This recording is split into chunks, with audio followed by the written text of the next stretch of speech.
It is Thursday, January 23rd at 9 a.m. I've been informed that our wall clock is slightly fast. I'm sorry about that. Oh, it is. I will try to adjust, or you could adjust. I don't know. It'll all work out in the end.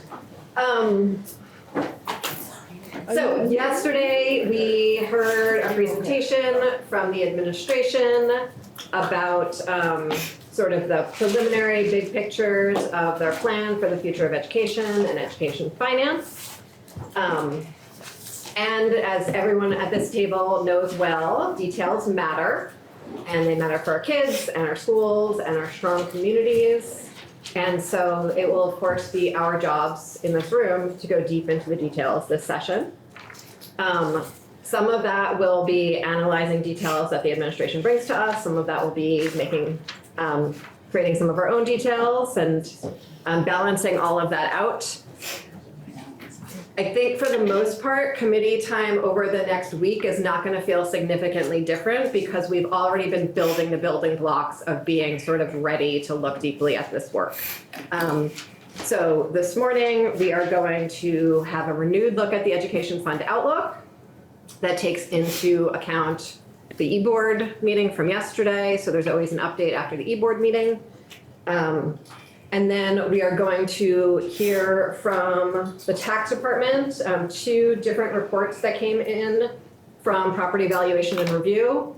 One is an annual report that they give us every year. And in memory of Senator Beck, this is his favorite report. He would get like a kid in a candy shop about this report. And we get printed copies, and it's really an important whole look at essentially our grand list, right? Like it's a report about the grand list, and it really helps us understand the base that we're taxing when we talk about property taxes.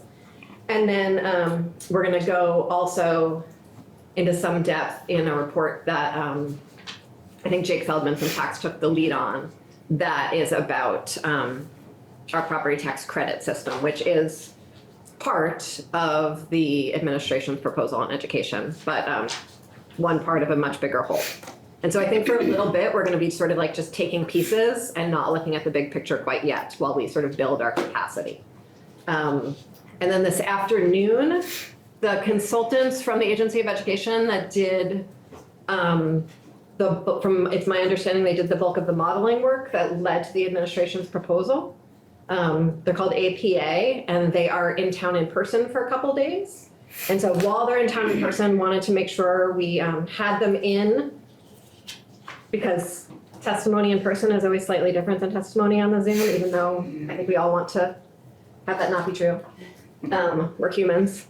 And so they're joining us this afternoon. It feels like very slightly preemptive to me to do it, but we're just going to do it anyway and do our best. And what I've asked them to do is really talk through the assumptions that are built into the model that they are sort of presenting as part of this. So really trying to, we're not going to dig in to say this detail is good, this detail is bad. We're going to really dig into like, what are the details that led you to the decisions you made? And try to just get clarity on that and a little bit of visibility on it. And then after the floor, we have lots of trainings. And first thing in the morning tomorrow, we're going to look at the budget adjustment memo that we're a day late on, but such is life here on Ways and Means. Any other public service announcements? Cool, great. Julia, you want to do this? Yeah. Thanks. Budget adjustments memo. Yes.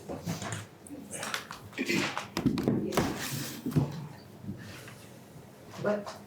Oh, and the House Education Committee is joining us. Thank you. So much public service announcement happening. Hello, House Education Committee. So nice to see you. They are joining us. They're Zooming in. And Sorsha, can you please post the annotated Ed Fund Outlook that Julia has made a couple times? The guide to reading it. So that they can access that as Julia is talking. Thank you very much. So that will be up in just a minute. Lovely Education Committee. So we're going to hear from JFO, probably to go through the whole Outlook first, and then we can do questions after. And we can go back and forth between the two committees for questions. Could we have a request, please? Just a request that when Julia is presenting, that she shares her screen. Absolutely. Those are nice looking I was gonna say. treats you have on the table there.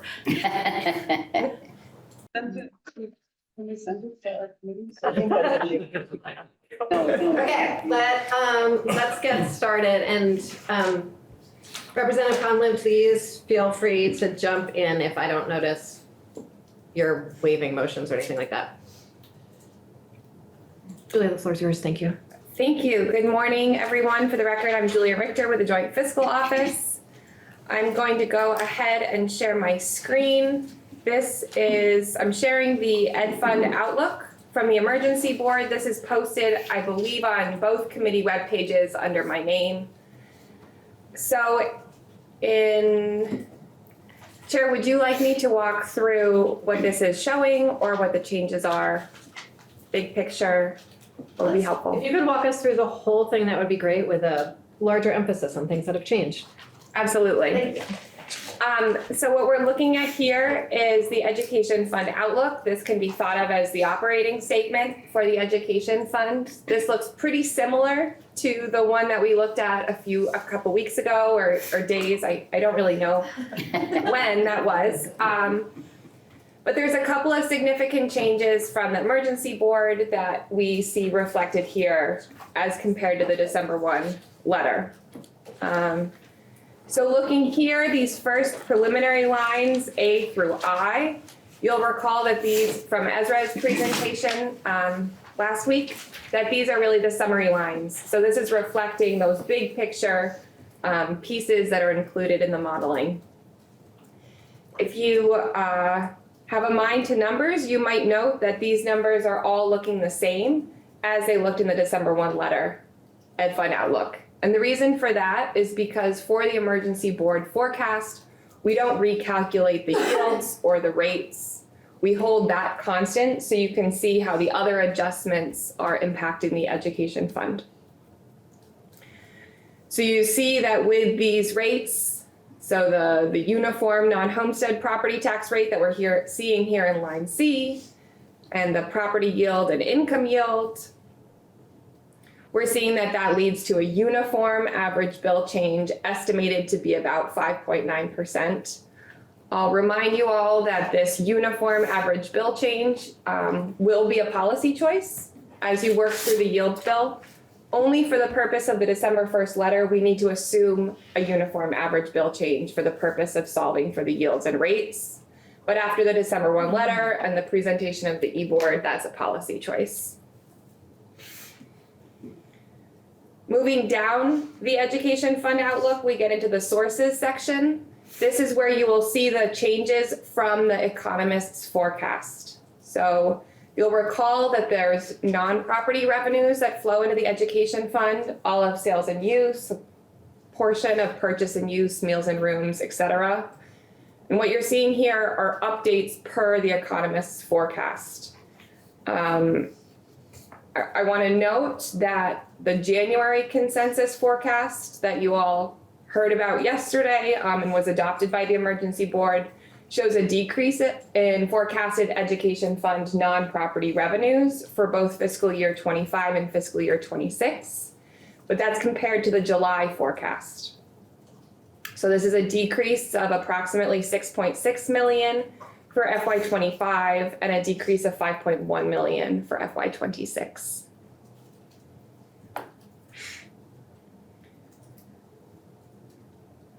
The property tax revenues estimated here for both FY25 and FY26 remain the same, and that's because we are not recalculating the yields and the rates for the purpose of the e-board, and the economists do not forecast the incoming property tax revenues in FY25.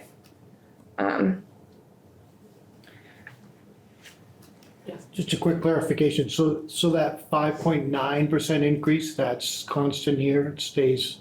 Okay. Yes, exactly. So the 5.9% uniform average bill increase is an estimate given our best available data, the yields that we're seeing reflected here in D and E at the very top, and the uniform property tax rate given this is our best grand list data at the time, These are the forecasted yields and rate from the December 1 letter. If these yields and this rate were to be implemented right now, our estimate would be that that would be a uniform bill change of 5.9%. However, again, I know I do want to reiterate that uniform bill change across all three classes is a policy choice. In the December 1 letter statute, it requires a number of assumptions. One of the assumptions is it says, so that tax and JFO can reach consensus, it tells us how to solve the model. And it says, assume the average bill change is the same across all property classes. And as we continue our work in committee towards the yield bill, we might ask the Joint Fiscal Office to model multiple scenarios so to use the current year unreserved unallocated and to apply it in different ways, or to change the ratio of homestead to non-homestead.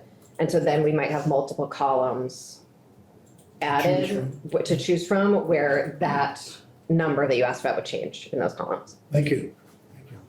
Sure. So that's what we're seeing here in the sources lines. Moving down into appropriations, there are also changes here reflected in the FY25 appropriations. This is the other significant change that was added or adjusted for the eBoard Ed Fund Outlook. And what we're seeing here are the changes in appropriations included in the governor's BAA. So the most significant is the change in the education payment. You'll recall that when the yields were set last year, there were a number of school budgets that still had not been passed. So the education payment since came down after the big bill was passed. So that's the most significant changes in that ed payment line. There's also a change in the universal school meals appropriation. So while maintaining all of the December 1 letter assumptions that we spoke about and really just making those two changes, combining the downgrade in the revenue forecast with the change in the FY25 appropriations and the BAA, we see that there's approximately 2 million additional on the bottom line of the education fund outlook as compared to the December 1 letter. This is while still maintaining that stabilization reserve being fully funded. And so there's a total of 2.8 unreserved, unallocated. And so, Julia, if you applied that 2.8 to homestead and non-homestead tax rates equally, like, would anything change higher up? Not to ask you to put due amount in the chair. Yes, absolutely. So if the 2.8 million were to be applied to uniformly lower average bills for homestead and non-homestead, we would see a very, very, very slight change in the non-homestead property tax rate and the homestead yield and the income yields. I said this yesterday in the eBoard. I think I said emphasis on slight, and I'll say that here again as well, because in the context of a $2.x billion education fund, $2 million is not really going to move the needle in terms of your average bill change. Anyone in Ways and Means have a question? Anyone on the education committee have a question? I can't really see you because of the screen share. Would you like me to stop sharing my screen? So, just we've been, the news was out yesterday that the economic forecasts were pretty rosy and that revenues were up. Yet this forecast talks about lower than expected revenues. Could you talk about that a moment? Yes, absolutely. So I would defer to the economists to talk about, how they reached their numbers. From a context of the education fund downgrade in revenues from the July forecast compared to the economists' overall projection, it's important to recall that the general fund has different revenue streams than the education fund, right? So we can consider a general rosy picture of revenues coming into state coffers, but then when divvying it up across funds, we're seeing that for the non-property revenue sources that are flowing into the education fund, that's where we're seeing that downgrade. Does that answer your question, Chair Conlon? It does, although I just paid the use tax on buying a new car, and I feel like the number really should be much higher.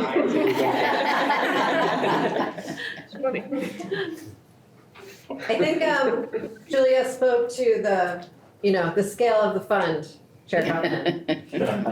Yeah. Anyone else? We're good over here, thank you. Okay, thank you. Anyone in Ways and Means? Yeah, we're going to run again. More times will this change before May? Many. So So I'm not gonna fall in love with it. Right.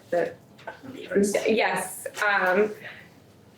there will be many times it will change, and it will change for a number of reasons. So it will be changing from my perspective solely as we're getting better data, right? That as budgets, school budgets are starting to be warned, we will see changes in the education payment estimate. If the agency, we haven't received the FY26 budget, so some of these appropriation estimates could change. There's also a number of policy choices that you all will be making regarding the education fund. So we'll be coming in reflecting the data changes, the policy choices, and other considerations. So it will be changing. You'll see many iterations. And will the non-property tax revenue numbers change between now and June? No, as we are seeing here, these non-property tax revenues will not change unless there's a policy choice to adjust one of these non-property tax revenues. So you'll recall that the way that Vermont General Assembly does its budgeting practices is you all agree on the revenue forecast, and those are sort of the lines that you're working within, right? So we're going to sort of assume these non-property revenues, take them as given. The next revenue forecast that will be adopted will be next July. So assuming that there's not a policy change we're asked to model with respect to sales and use tax or purchase and use, these numbers will not be changing. The same goes for the property tax credit in line 1B, because you'll recall that that's a calculation based off of FY25 liability. The only reason that that number may change would be if there was a policy choice like what was made last year to change last year's property tax credit. That's coming out on bills this year, or next year, I guess.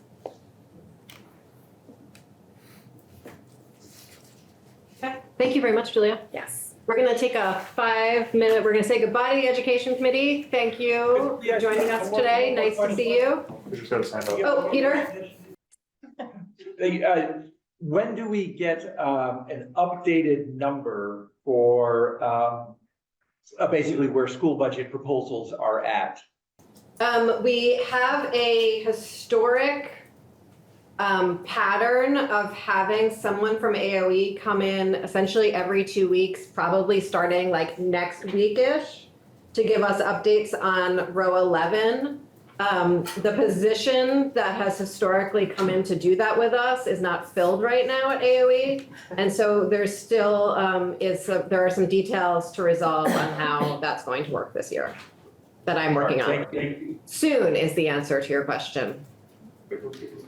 Thanks. Yes. So we are going to take a 5-minute break, and we will be back here at 9:30.